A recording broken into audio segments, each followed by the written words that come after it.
Ja, mit speciale det er undersøgt læringseffekter af et undervisningsmateriale, som er udviklet af IPSIS-kontoret i Danmark hos et hold gymnasieelever. Og det jeg gjorde, det var at besøge et biologi B-hold ude på et dansk gymnasium.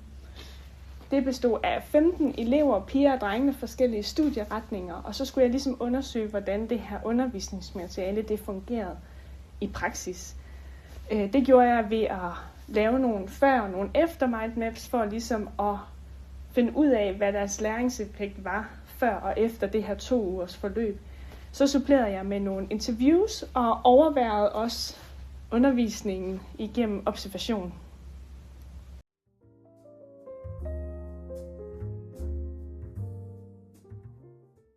Ja, altså det jeg fandt ud af i mit speciale ved at undersøge for eksempel de her før- og efter mindmaps, det var, at eleverne faktisk udvider deres forståelse af biodiversitet med både biologiske og naturvidenskabelige fagbegreber.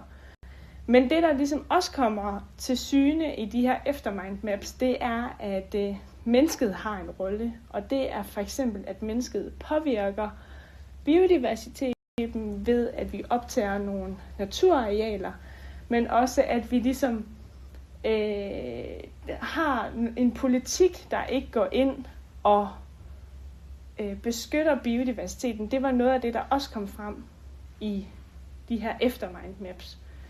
Og i interviewsene, der undersøgte jeg for eksempel, hvad eleverne havde af følelser, når de lærte om det her biodiversitet. Og de blev meget overraskede. De syntes, det var et interessant forløb, men de blev skræmte og faktisk også lidt kede af at vide, at det står så skidt til ude i vores natur.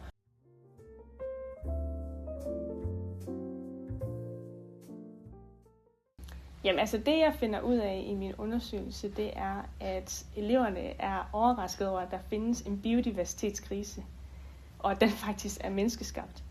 De siger for eksempel i mine interviews, at de hører jo rigtig meget om den her klimakrise, og den ved de godt eksisterer, og den er der fokus på i politiske kredse. Men at vi samtidig og parallelt har den her biodiversitetskrise, som vi mennesker er ansvarlige for, at den findes, men også skal bremse.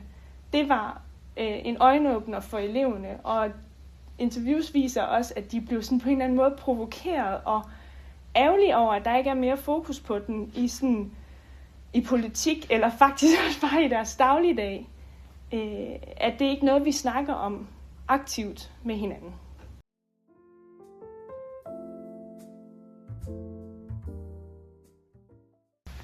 Det her materiale, det kan tage fat i en udfordring, der findes i vores natur, som er menneskeskabt, og som mennesker faktisk også er ansvarlige for at løse.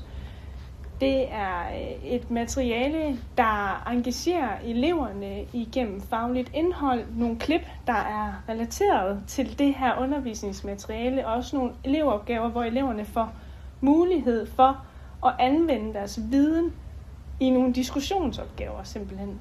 De får lov til at reflektere over, hvordan skal vi bremse den her negative udvikling med hensyn til biodiversiteten, og hvordan skal vi også passe på vores natur i fremtiden.